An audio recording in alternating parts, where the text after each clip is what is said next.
आज गरुड़ पुराण के अध्याय 5 में पाप के कर्म कौन कौन से होते हैं और उनका फल क्या होता है उसके विषय में ज्ञान की बातें हम बताएंगे।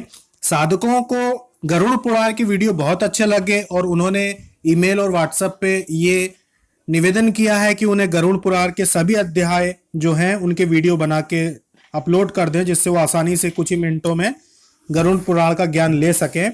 इसलिए उनके अनुरोध पे अब गरुड़ पुराण के जो पूरे अध्याय हैं उनको एक एक करके जल्द से जल्द अपलोड कर देंगे, जिससे कि आसानी से जो लोग गरुड़ पुराण को सुनकर जल्दी से समझना चाहते हैं वो समझ सकते हैं। तो अध्याय 5 में श्री भगवान विष्णु ने गरुड़ जी से क्या कहा अब वो बताते हैं।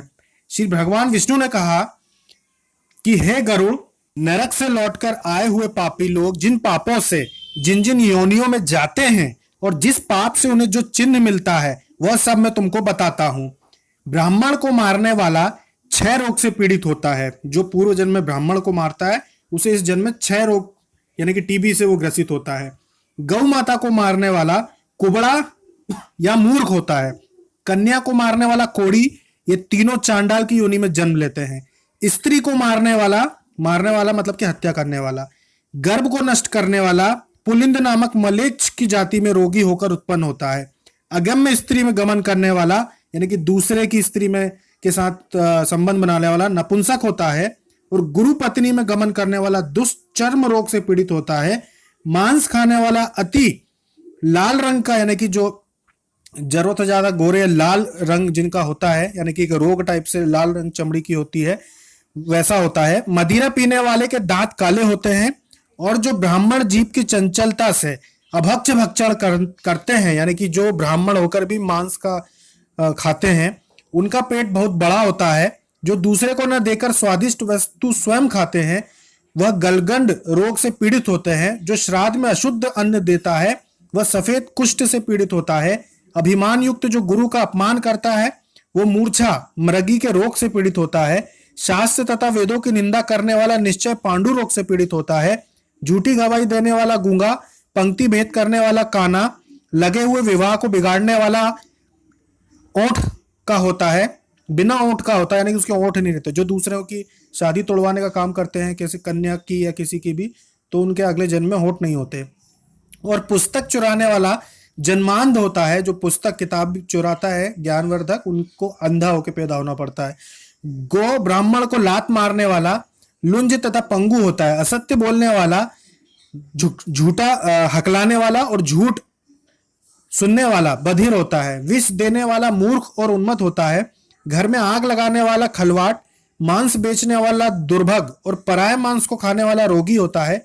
रत्न चुराने वाला नीच कुल में उत्पन्न होता है। सोना चुराने वाला बुरे नख वाला और धातुओं को चुराने वाला निर्धन होता है। अन्न चुराने वाला सांप, कोदो, ककुनी, धान आदि को चुराने वाला टिड्डी, जल को चुराने वाला पपीहा, विष को चुराने वाला बिच्छू होता है। तो पत्ते आदि को चुराने वाला मोर होता है। गंध चुराने वाला छुछुंदरी, मधु चुराने वाला डांस, मांस चुराने वाला गिद्ध और नमक चुराने वाला चींटी होता है। पान, फल, फूल को चुराने वाला वानर होता है। जूता, तृण, कपास आदि को चुराने वाला भेड़ा होता है। हिंसा करने वाला अथवा उससे जीविका करने वाला, तीर्थ करने वाले यात्रियों के धन को लूटने वाला, मृग्या करने वाला कसाई के घर में बकरा होता है। विषपान कर मरने वाला सर्प होता है। जो आत्महत्या करते हैं जहर पी के वो सर्प बनते हैं। सदा उद्दंड रहने वाला जंगल में हाथी होता है। बलि वैश्व देव करने वाले ब्राह्मण को नीच का अन्न भोजन करते हुए उन्हें व्याघ्र की योनि मिलती है। जो ब्राह्मण संध्या और गायत्री का जप नहीं करते, जिनका अंतःकरण मलिन है ऊपर से स्वच्छ बने रहते हैं, वे बगुला का जन्म लेते हैं। जो शूद्रों का यज्ञ कराते हैं वे गांव के सुअर होते हैं। जो बहुतों की पुरोहिती करते हैं वे गधा होते हैं। जो बिना निमंत्रण के भोजन करते हैं वो कौवा होते हैं। जो ब्राह्मण पात्र में विद्या नहीं देता वो बलवान बलिवर्द बैल, और जो शिष्य गुरु की सेवा नहीं करता वो पशु योनि को पाता है। गुरु को जवाब देने वाला और विवाह करके ब्राह्मण को जीतने वाला ब्रह्म राक्षस होता है। कहकर जो ब्राह्मण को दान नहीं देता वह सियार, और जो सज्जनों का सत्कार नहीं करता वो फेतकार की योनि में प्राप्त होता है। मित्र से द्रोह करने वाला पहाड़ी गिद्ध, धोखा देकर खरीदने वाला उल्लू, वाणाधम की निंदा करने वाला कबूतर होता है। आशा भंग करने वाला, स्नेह को भंग करने वाला, द्वेष से स्त्री को चुराने वाला मोर, द्वेषवश स्त्री का परित्याग करने वाला चिरकाल तक चकवा चकवी होता है। माता पिता, गुरु, भाई और बहन से वैर करने वाले हजारों जन्म लेते हैं और गर्भ में नष्ट हो जाते हैं। यानी कि माता पिता, अपने गुरु, अपना भाई और अपनी बहन, इनसे जो दुश्मनी रखते हैं, मन में गुस्सा, नाराजगी और जीवन भर जो बैर रखते हैं, वो हजारों बार जन्म लेते लेते ही गर्भ में नष्ट हो जाते हैं। उन्हें ये मनुष्य जन्म नहीं मिल पाता। और हजारों बार का मतलब समझ लीजिए कि कई सैकड़ों साल तक दोबारा मनुष्य जन्म नहीं मिलता। जो भाई बहन माता पिता से नाराज रहते हैं, गुस्सा रखते हैं और उनसे बैर रखते हैं, मन में मन मुटास रखते हैं। इसके आगे, सास की गाली देने वाला जोंक, नित्य कलह करने वाला और अपने पति को धिक्कारने वाली ढीठ होती है। जो स्त्री अपने पति को छोड़कर दूसरे पुरुष से प्रीति रखती है वो गोह, गोह एक बड़ी छिपकली को कहते हैं, अथवा दो मुंह की सांप होती है। अपने गोत्र, जो पति को छोड़ती है वो, अपने गोत्र को भ्रष्ट करने वाले, अपने योग गोत्र की स्त्री में गमन करने वाले तरक्षु और शल्य की होकर भालू की योनि में जन्म लेते हैं। जो अपने ही गोत्र की स्त्री के साथ संभोग करते हैं वो शल्य की होकर भालू की योनि में जन्म लेते हैं। तामस स्त्री में गमन करने वाला पुरुष मरुस्थल में पिशाच की योनि पाता है। जो ऋतुमती नहीं हुई हो ऐसी स्त्री में भोग करने वाला वन में अजगर होता है। गुरु की स्त्री से भोग करने वाला विषय खोपड़ा, राजा की स्त्री से भोग करने वाला दुष्ट और मित्र की स्त्री में गमन करने वाला गधा होता है। गुदा में गमन करने वाला सुअर, वृषली, शूद्रा में गमन करने वाला बैल, महाकामी तथा लंपट घोड़ा होता है। मृतक के एकादशा के दिन भोजन करने वाला कुत्ता और देवताओं के भागों को खाने वाला मुर्गा होता है। जो ब्राह्मण द्रव्य के लोभ से देवताओं का पूजन करता है वह देवलक कहा जाता है और देव कार्य तथा पितृ कार्य में निंदित होता है। महापातकों से युक्त होकर जो प्राणी घोर नरकों का उपभोग करके कर्म के क्षय होने पर इस संसार में पुनः आते हैं, फिर भी वे महापातक ही होते हैं। यानी कि जो पूर्व जन्म में जो भी गलतियां ये करते हैं उसका नरक में तो वो भोगते ही भोगते हैं। उसके बाद भी जब मनुष्य जन्म मिलता है तो ये सारी जो कमियां होती हैं उनके शरीर में होती हैं, और या फिर इस मनुष्य योनि में भी उन्हें तकलीफ पहले से ही निश्चित हो जाती है कर्मों के हिसाब से। ब्रह्म हत्या करने वाला मनुष्य गधा, ऊंट और भैंस की योनि में उत्पन्न होता है। मदिरा पीने वाला भेड़िया, कुत्ता और सियार की योनि पाता है। सोना चुराने वाला कीड़ा, मकोड़ा, पतंग आदि की योनि पाता है। गुरु पत्नी में गमन करने वाला लता वृक्ष आदि की योनि पाता है। दूसरे को स्त्री हरने वाला, दूसरे की धरोहर को पचाने वाला, देवता ब्रह्म के धन को हरने वाला ब्रह्म राक्षस होता है। कपट स्नेह से खाया हुआ ब्राह्मण का धन 7 पीढ़ी तक जला देता है। जो भी किसी ब्राह्मण का धन झूठ बोल के या हत्या लेता है उसकी अगली 7 पीढ़ियां तक जो रहती हैं वो बहुत तकलीफ उठाती हैं, गरीबी देखती है। और बलात्कार से तथा चोरी से खाया हुआ धन चंद्र तारा पर्यंत जला देता है।